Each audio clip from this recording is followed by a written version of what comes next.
আচ্ছা, আপনারা কি সত্যি বিশ্বাস করেন যে মহাকাশে ভারতের একের পর এক স্পাই স্যাটেলাইট ধ্বংস হয়ে যাওয়াটা নিছকই কোনো দুর্ঘটনা, নাকি এর পেছনে লুকিয়ে আছে এমন কোনো আন্তর্জাতিক ষড়যন্ত্র যা আমাদের চোখের সামনে ঘটছে অথচ আমরা টের পাচ্ছি না?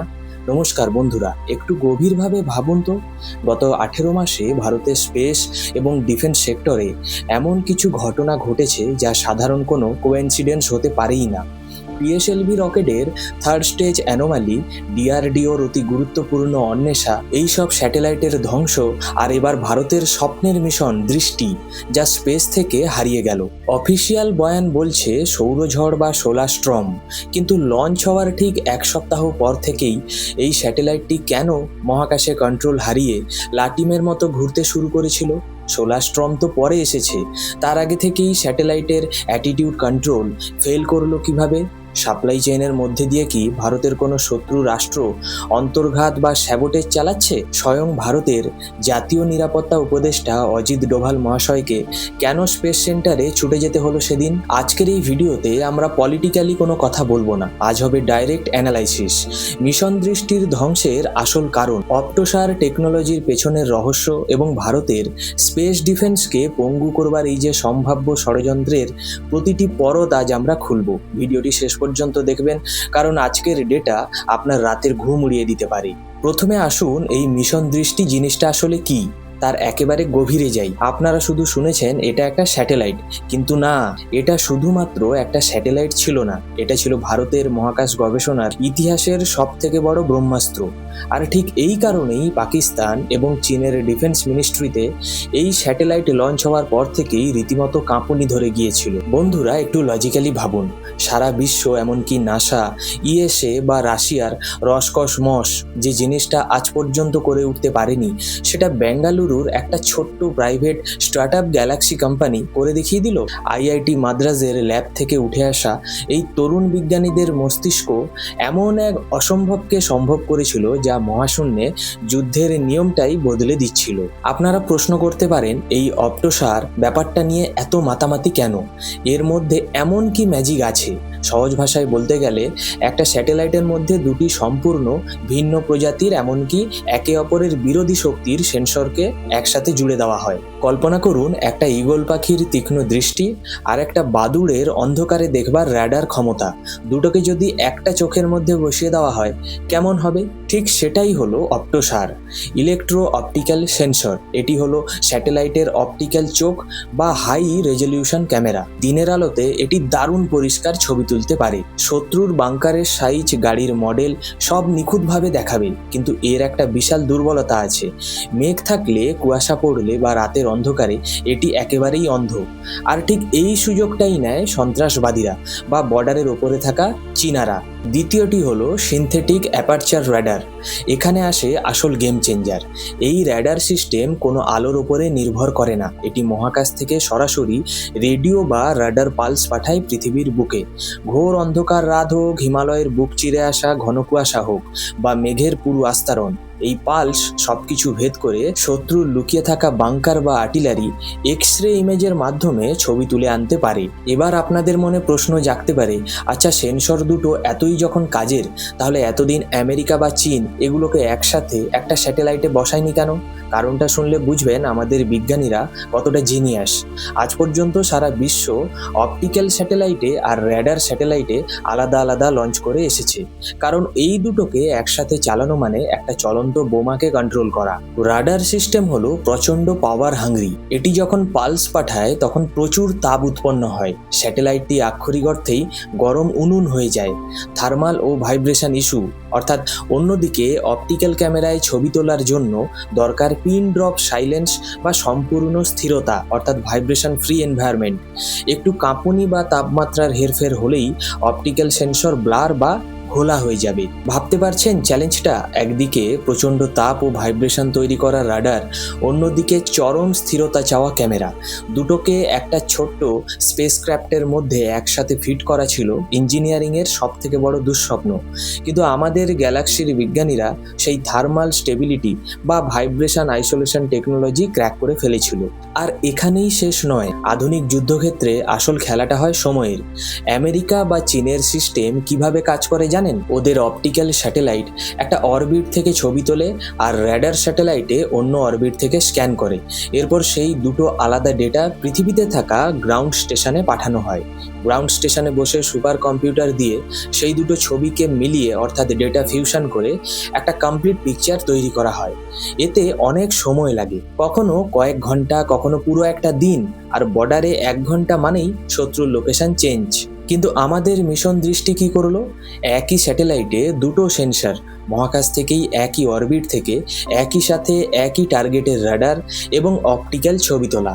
আর সব থেকে মারাত্মক বিষয় হলো, সেই ছবি পৃথিবীতে পাঠানোর আগে স্যাটেলাইটের ভেতরে থাকা নিজস্ব এআই এবং অন বোর্ড কম্পিউটার স্পেসেই দুটো ছবিকে প্রসেস করে ফিউজ করে দিচ্ছিল।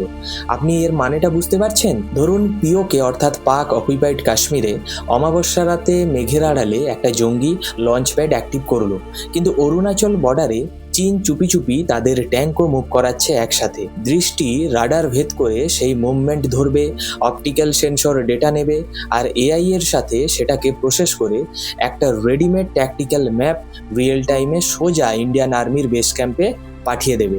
কোনো গ্রাউন্ড প্রসেসিংয়ের ওয়েটিং টাইম নেই, instant intelligence, live target acquisition. যেই স্যাটেলাইটটা চোখের পলকে ভারতের শত্রুদের নগ্ন করে দেওয়ার ক্ষমতা রাখত, সেই স্যাটেলাইটটা হঠাৎ করে লঞ্চের কয়েকদিনের মাথায় মহাকাশে স্পিন করতে শুরু করলো আর তারপর চিরতরে হারিয়ে গেল। এটা কি শুধু একটা প্রাকৃতিক দুর্ঘটনা হতে পারে, নাকি এটা একটা নিখুঁতভাবে প্ল্যান করা সাইবার বা হার্ডওয়্যার অ্যাটাক, যাতে ভারতের এই ব্রহ্মাস্ত্র কোনোভাবেই কাজ করতে না পারে? এবার আমরা এমন একটা পয়েন্টে ঢুকতে চলেছি যা শুনলে আপনার মনে হবে কোনো সাইফাই থ্রিলার মুভির সিনেমা দেখছেন, কিন্তু দুর্ভাগ্যবশত এটা বাস্তব, এটা সিনেমা নয়।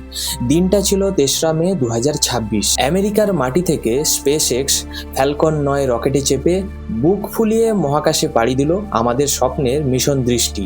লঞ্চ পারফেক্ট, ডিপ্লয়মেন্ট পারফেক্ট, সারা দেশের মানুষ যখন সেলিব্রেট করছে, তখন ঠিক 2 মাস পর 7ই জুলাই গ্যালাক্সি আই কোম্পানি হঠাৎ একটা স্টেটমেন্ট রিলিজ করে বসলো, স্যাটেলাইটটি ডেড, সিস্টেম পুরোপুরি ড্যামেজড আর রিকভার করা কোনোভাবেই সম্ভব নয়। অফিসিয়াল বয়ানে কি বলা হলো? জিওম্যাগনেটিক সোলার স্টর্মের কারণে স্যাটেলাইটটি বন্ধ। আপনারা জানেন বর্তমানে সোলার সাইকেল 25 তার একেবারে পিকে রয়েছে। সূর্য থেকে ছুটে আসা হেভিলি চার্জড প্রোটন আর আয়নের শক্তিশালী ঝড়ে স্যাটেলাইটের সেন্সিভিটি, ইলেকট্রনিক সার্কিট নাকি একেবারে পুড়ে ছাই হয়ে গেছে। শুনতে খুব লজিক্যাল লাগছে, তাই না? প্রকৃতি বিগড়েছে তাই স্যাটেলাইট নাকি ধ্বংস হয়েছে। কিন্তু দর্শকরা ভাবুন একবার, এখানেই তো আসল খেলা, এখানেই লজিক কাজ করছে না। আপনারা একটু মাথা ঠান্ডা করে টাইমলাইনটা মিলিয়ে দেখুন তো। অফিসিয়াল মৃত্যু ঘোষণা হলো 7ই জুলাই, কিন্তু লঞ্চ প্যাড হওয়ার ঠিক 1 সপ্তাহ পর অর্থাৎ মে মাসের 2য় সপ্তাহ থেকেই গ্লোবাল ওয়েব সোর্স স্যাটেলাইট ট্র্যাকাররা একটা ভয়ঙ্কর ওয়ার্নিং দিচ্ছিল ভারতকে। তারা তাদের ট্র্যাকিং ডেটায় দেখতে পায় মিশন দৃষ্টি তার অরবিটে স্থির নেই, সেটি প্রতি সেকেন্ডে 3 ডিগ্রি বেগে লাটিমের মতো ঘুরছে, অর্থাৎ টাম্বল করছে। একটু অঙ্ক কষে দেখুন, সেকেন্ডে 3 ডিগ্রি মানে মাত্র 120 সেকেন্ড বা 2 মিনিটে এই আস্ত স্যাটেলাইটটি মহাকাশের বুকে একটা সম্পূর্ণ 360 ডিগ্রি চক্কর খাচ্ছিল। যে অপ্টোসার স্যাটেলাইটের ছবি তোলার জন্য 0 ভাইব্রেশন বা পিন ড্রপ স্থিরতা প্রয়োজন, সেটি যদি মহাকাশে 2 মিনিট অন্তরে ডিগবাজি খায়, সে কি ছবি তুলবে? এটি কিসের লক্ষণ জানেন? স্পেস সায়েন্সের ভাষায় একে বলে অ্যাটিটিউড কন্ট্রোল ফেলিওর। স্যাটেলাইটের রিয়াকশন হুইল বা থ্রাস্টার কাজ করা বন্ধ করে দিয়েছিল। আমার সোজা প্রশ্ন হলো, সোলার স্টর্ম তো অনেক পরে হিট হয়েছে, তার 1 মাস আগে স্যাটেলাইটের হার্ডওয়্যারে এই প্রাণঘাতী গ্লিচ এলো কোথা থেকে? কে করলো এই ফেলিওর? এখানেই স্পেস ইন্টেলিজেন্সের অন্দরমহল থেকে উঠে আসছে সেই ভয়ঙ্কর থিওরি, সাপ্লাই চেইন স্যাবোটাজ। বন্ধুরা, একটা আধুনিক স্যাটেলাইট বানাতে হাজার হাজার মাইক্রোচিপ, জাইরোস্কোপ, সেন্সর আর মাদার বোর্ড লাগে। গ্যালাক্সি একটি স্টার্টআপ কোম্পানি, আর পার্টসগুলো তো তারা নিজেরা সব বানায় না, বিশ্বের বিভিন্ন দেশ থেকে গ্লোবাল সাপ্লাই চেইনের মাধ্যমে কিছু ইম্পোর্টও করা হয়। আর গ্লোবাল ইলেকট্রনিক সাপ্লাই চেইনের ডন কে বলুন তো? চীন। এমন কি হতে পারে না যে থার্ড পার্টি ভেন্ডরের মাধ্যমে কোনো একটি নির্দিষ্ট পার্টসের মধ্যে আগে থেকেই কোনো হার্ডওয়্যার ট্রোজান বা লজিক বম্ব প্ল্যান্ট করে দেওয়া হয়েছিল? কল্পনা করুন চিপের ভেতর লুকিয়ে থাকা একটা ছোট ম্যালওয়্যার, যার কাজ হলো স্যাটেলাইট যখন ঠিকমতো লঞ্চ হয়ে যাবে ঠিক 7 দিন পর সে অ্যাক্টিভ হয়ে যাবে আর স্যাটেলাইটের অ্যাটিটিউড কন্ট্রোল সিস্টেমকে হ্যাং করে দেবে, একটা কিল সুইচ। স্যাটেলাইটটা যখন পাকিস্তান বা চীনের ওপর দিয়ে ঘুরে তাদের সিক্রেট বেসের ছবি তোলার পজিশনে আসতো, তার আগেই সেটা অন্ধ করে দেওয়া হলো। আর তারপর জুলাই মাসের সেই সোলার স্টর্মটা এসে কফিনে শেষ পেরেকটা পুঁতে দিল আর শত্রুদের হাতে তুলে দিল এক পারফেক্ট আলিবাই বা অজুহাত। আমরা কিচ্ছু করিনি, যা করেছে ওই সোলার ঝড় করছে, এটাই তো শত্রুরা বলবে এখন। আপনারা কি ভাবছেন, এটা কি নিছকই কাকতালীয়, নাকি ভারতের নজরদারি ব্যবস্থাকে পঙ্গু করবার জন্য কোনো শত্রু রাষ্ট্রের নিখুঁত মাস্টার স্ট্রোক? শুধু মিশন দৃষ্টি নয়, একটু পেছনের দিকে তাকান। গত 18 মাসের ডেটা দেখলে আপনার পিঠ দিয়ে ঠান্ডা স্রোত নেমে যাবে। ভারতের স্পেস প্রোগ্রামের মেরুদণ্ড বা ওয়ার্ক হর্স বলা হয় পিএসএলভি রকেটকে, যে রকেট চোখ বন্ধ করে একের পর এক সফল লঞ্চ করে এসেছে। হঠাৎ করে 1 বছরের মধ্যে সেই পিএসএলভি বারবার ফেল করতে শুরু করলো। পিএসএলভি EOS-09 এটি ভারতের অত্যন্ত গুরুত্বপূর্ণ র্যাডার ইমেজিং স্যাটেলাইট, যা ডে নাইট সার্ভিল্যান্সের জন্য ছিল। 3rd স্টেজে গিয়ে রকেট ফেল করলো, স্যাটেলাইট ধ্বংস। ডিআরডিও অন্বেষা 18ই মে 2026 ডিআরডিওর এই hyper spectral imaging satellite launch হতে গিয়েও একটা 3rd স্টেজে অ্যানোম্যালির শিকার হলো। ব্যাক টু ব্যাক আমাদের মিলিটারি, আমাদের ডিফেন্স পারপাস স্যাটেলাইটগুলো মহাকাশে পৌঁছানোর আগেই ধ্বংস হয়ে যাচ্ছে। আর এরপরেই কিন্তু পরিস্থিতি আরও সিরিয়াস হয়ে যায়। স্বয়ং এনএসএ অজিত ডোভাল মহাশয় স্পেস সেন্টারে ভিজিট করেন। ভেতরে ভেতরে একটা বিশাল ইনভেস্টিগেশন চলছে। পাবলিকালি কেউ কিছু বলছে না ঠিকই, কিন্তু পর্দার আড়ালে সব থেকে বড় প্রশ্নটা এখন এটাই, আমাদের সাপ্লাই চেইন কি কেউ ইচ্ছাকৃতভাবে ক্ষতিকারক পার্টস ঢুকিয়ে দিয়ে স্যাবোটেজ করছে আমাদের? যখন ইসরোর সরকারি স্যাটেলাইটে সমস্যা ছিল, তখন সরকার আশা করেছিল প্রাইভেট সেক্টর সেই গ্যাপটা পূরণ করবে। আর সেই কারণেই মিশন দৃষ্টির ওপর ভারতের ডিফেন্স এস্টাবলিশমেন্টের একটা বিশাল ভরসা ছিল। কিন্তু সেটিও আজ মহাকাশের অন্ধকারে হারিয়ে গেল। এতগুলো ধাক্কা খাওয়ার পর আপনার মনে হতেই পারে, ভারত কি তবে স্পেস রেসে পিছিয়ে পড়ল? চীন আর পাকিস্তান কি তবে জিতে গেল? একদমই নয়। ভারত সেই দেশই নয় যে একবার হোঁচট খেলে মাটিতে পড়ে থাকে।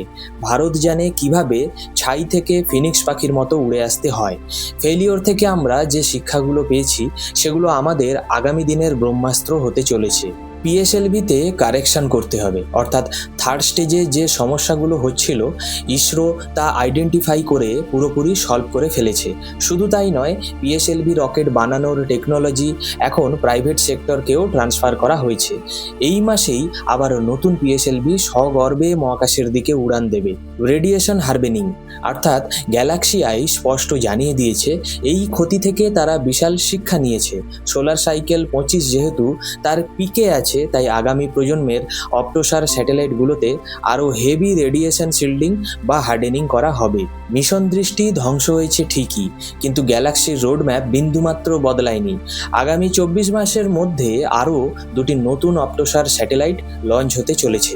আর আগামী 3 বছরের মধ্যে মোট 10টি স্যাটেলাইটের কনস্টেলেশন মহাকাশে ভারতের চোখ হয়ে পাহারায় বসবে। ভেবে দেখুন, 10টা অপ্টোসার স্যাটেলাইট যখন একসাথে কাজ করবে, তখন পৃথিবীর যে কোনো প্রান্তের যে কোনো টার্গেটের ছবি প্রায় প্রত্যেক দিন একেবারে আপডেট হয়ে যাবে ভারতের ইন্ডিয়ান আর্মির কাছে। ভারত চাইলেই প্রতিদিন দেখতে পাবে বর্ডারের ওপারে কোথায় কে তাঁবু গাড়ছে। বন্ধুরা, যুদ্ধে ক্যাজুয়ালিটি হয়, আর মহাকাশের এই নীরব যুদ্ধে স্যাটেলাইটগুলো হলো আমাদের আধুনিক যুগের সৈনিক। মিশন দৃষ্টি এই ফেলিওর কোনো শেষ নয়, এটি একটা কমা মাত্র। হয়তো কোনো বিদেশি শক্তি সাময়িকভাবে হাসছে, হয়তো প্রকৃতির বৈরিতা আমাদের একটা কদম পিছিয়ে দিয়েছে, কিন্তু মনে রাখবেন, যখন স্প্রিংকে আপনি জোরে চাপ দেন, সেটি দ্বিগুণ শক্তিতে লাফিয়ে ওঠে। আমাদের বিজ্ঞানীরা দিনরাত এক করে ফেলেছেন সাপ্লাই চেন সিকিউর করতে, নতুন টেকনোলজি বিল্ড করতে। আজ যে চোখ মহাকাশে অন্ধ হয়ে গেল, তার জন্য আমাদের যে শত্রুরা উপহাস বা উল্লাস করছে, কাল সেই জায়গায় 10টা নতুন চোখ এমনভাবে জ্বলজ্বল করবে যে শত্রুর লুকিয়ে টিকে থাকার কোনো জায়গা পৃথিবীতে বাঁচবে না। আপনাদের কি মনে হয়, এটা কি শুধুই সোলার স্টর্মের ধাক্কা, নাকি ভারতের উত্থানকে ভয় পেয়ে কোনো গভীর আন্তর্জাতিক ষড়যন্ত্র? নিচের কমেন্ট সেকশনে আপনার মতামত অবশ্যই জানাবেন। আমি আপনাদের প্রতিটি কমেন্ট পড়ি। ভিডিওটি ইনফরমেটিভ লাগলে লাইক করুন, বন্ধুদের সাথে প্রচুর পরিমাণে শেয়ার করুন, যাতে সবাই এই আসল সত্যটা জানতে পারে। আর হ্যাঁ, চ্যানেলটি সাবস্ক্রাইব করে বেল আইকন প্রেস করতে ভুলবেন না। যারা ফেসবুকে ভিডিওটি দেখছেন, আমার চ্যানেলটিকে ফলো করুন, কারণ দেশ এবং দুনিয়ার এমন সব চাঞ্চল্যকর অ্যানালাইসিস আমি আপনাদের সামনে আনতেই থাকবো। জয় হিন্দ, বন্দে মাতরম, ভালো থাকবেন।